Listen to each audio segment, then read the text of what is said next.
নমস্কার বন্ধুরা, শ্রাবণী রান্নাঘরে আপনাদের সবাইকে স্বাগত জানিয়ে আমি আবারও একটা রান্নার ভিডিও নিয়ে আপনাদের সামনে চলে এসেছি। আজকের আমি আপনাদের লাউ দিয়ে একটা অসাধারণ রেসিপি বানিয়ে দেখাবো। আশা করি আপনাদের ভালো লাগবে। তার জন্য কিন্তু আমার পুরো ভিডিওটা আপনাদের দেখতে হবে। আর দেখা শুরু করার আগে একটা লাইক দেবেন আর সুন্দর একটা কমেন্ট করতে কিন্তু ভুলবেন না। তাহলে চলুন এই লাউ দিয়ে আজকের আমি কি বানাই সেটা আপনারা একবার দেখে নিন। রান্নাটা করার জন্য প্রথমে আমি এখানে দেখুন গ্যাসটা অন করে একটা কড়া বসিয়ে দিয়েছি। আর কড়াই দিয়েছি আমি 2 চামচ মতো সর্ষের তেল। আমি কিন্তু এখানে বেশি সর্ষের তেল দিইনি। প্রথমে আমি এখানে 2 চামচ মতো সর্ষের তেল দিয়েছি। এবারে দেখুন আমি এখানে রেখেছি একটা ডিম। এবার ডিমের মধ্যে দিয়ে দেব খুব অল্প সামান্য একটু নুন দিয়ে ডিমটাকে খুব ভালোভাবে প্রথমে ফেটিয়ে নিতে হবে।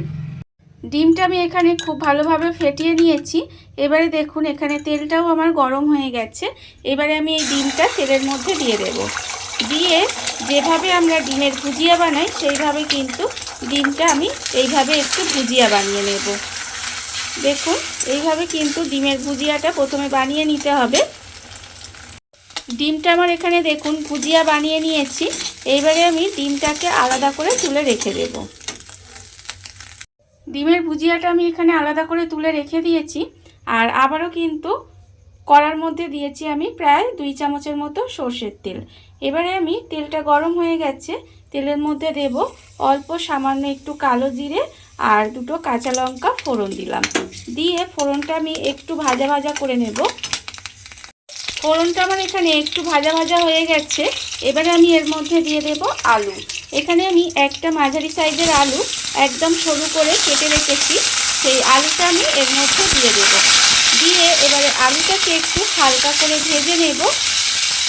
খুব বেশি কিন্তু ভাজার দরকার নেই, একটু হালকা করে আলুটাকে প্রথমে ভেজে নিতে হবে। আলুটা আমার এখানে হালকা করে ভাজা হয়ে গেছে। এবারে আমি এর মধ্যে দিয়ে দেব লাউ। এখানে আমি লাউটা দেখুন খুব সরু সরু করে কেটে রেখেছি, কেটে ধুয়ে ভালোভাবে পরিষ্কার করে রেখেছি। সেই লাউটা কিন্তু আমি এর মধ্যে দিয়ে দিলাম। দিয়ে লাউটাকেও কিন্তু খুব ভালোভাবে মিশিয়ে নিতে হবে। লাউটা দিয়ে আমি 1 মিনিট মতো এইভাবে একটু রান্না করে নিয়েছিলাম। দেখুন লাউ থেকে কিন্তু এখনই কতটা জল বেরিয়ে গেছে। এবারে আমি এর মধ্যে দিয়ে দেব টমেটো। এখানে আমি একটা মাঝারি সাইজের টমেটো একদম কুচি করে রেখেছি, সেই টমেটোটা আমি এর মধ্যে দিয়ে দিলাম। দিয়ে আবারও কিন্তু খুব ভালোভাবে মিশিয়ে নেব। টমেটোটা দিয়েও কিন্তু খুব ভালোভাবে মিশিয়ে নিতে হবে। এইবারে আমি এর মধ্যে দিয়ে দেব দেখুন আন্দাজ মতো নুন রেখেছি, 1/2 চামচ হলুদের গুঁড়ো, 1/2 চামচ লঙ্কার গুঁড়ো, 1/2 চামচ ধনের গুঁড়ো, 1/2 চামচ জিরের গুঁড়ো আর অল্প সামান্য একটু চিনি দিয়েছি। এবার সমস্ত মশলাগুলো খুব ভালোভাবে লাউয়ের সঙ্গে মিশিয়ে একটু কষিয়ে নেব। এইভাবে একটু কষিয়ে নিতে হবে। সমস্ত মশলাগুলো আমি লাউয়ের সঙ্গে খুব ভালোভাবে কষিয়ে নিয়েছি। দেখুন লাউ থেকে কিন্তু কতটা জল বেরিয়েছে। এইবারে আমি এটা গ্যাসটা লোতে দিয়ে ঢাকা দিয়ে এইভাবে একটু রান্না হতে দেব। এই যে লাউয়ের জলটা দেখছেন, সবজির জলেই কিন্তু লাউটা আলুটা সমস্ত কিছু খুব ভালোভাবে সেদ্ধ হয়ে যাবে।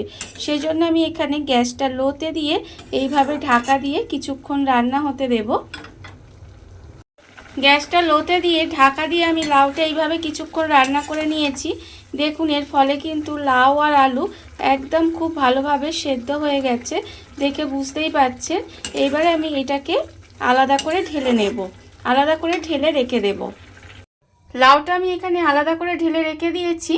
আর অন্যদিকে দেখুন আবারও কিন্তু কড়াইটা বসিয়ে দিয়েছি।